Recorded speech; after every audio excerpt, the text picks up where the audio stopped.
رسول اللہ صلی اللہ علیہ وسلم کا فرمان ہے کہ جس شخص کے دل میں یہ خواہش ہے کہ لوگ میرے سامنے کھڑے ہوں تو اپنا مقام دوزخ میں دیکھ لے۔ جس شخص کے دل میں یہ خواہش ہوتی ہے نا کہ لوگ میرے آنے پہ کھڑا ہو جائیں، کہ مجھے جو ہے نا وہ رسپیکٹ دیں، میں آؤں تو وہ کھڑے ہو جائیں، تو وہ رسول اللہ کا فرمان ہے وہ اپنا مقام دوزخ میں دیکھ لے۔ یہ حدیث جامع ترمذی میں بھی موجود ہے اور مسند احمد میں بھی، کہ انس رضی اللہ عنہ بیان کرتے ہیں کہ صحابہ کرام کو رسول اللہ سے بڑھ کر کوئی شخص زیادہ محبوب نہیں تھا، اس کے باوجود جب وہ آپ کو دیکھتے تو کھڑے نہیں ہوتے تھے، کیونکہ آپ صلی اللہ علیہ وسلم اس بات کو پسند نہیں کرتے تھے۔ اور جو میں نے پہلے بیان کیا یہ بھی جامع ترمذی کی حدیث ہے،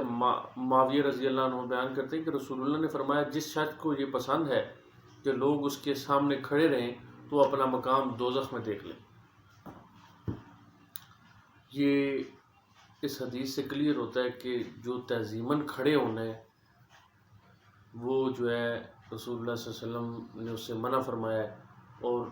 ایک تو ہے نا کہ میرے دل میں خواہش نہیں تھی، لوگوں نے کھڑے ہو گئے تو وہ تو ایک نیچرلی مطلب ہو گیا معاملہ میرے ساتھ، تو جو ہے وہ ایک الگ بات ہے۔ لیکن اگر کوئی جان بوجھ کے جو ہے نا، بلکہ کوئی 8 لوگ کھڑے ہوئے ہیں تو بیچ میں سے ایک کھڑا نہیں ہوا تو اس کے ساتھ کینہ رکھ لینا یا بغض رکھ لینا، یہ میرے آنے پہ کھڑا نہیں ہوا، تو رسول اللہ کا فرمان ہے وہ اپنا مقام دوزخ میں دیکھ لے۔ تو یہ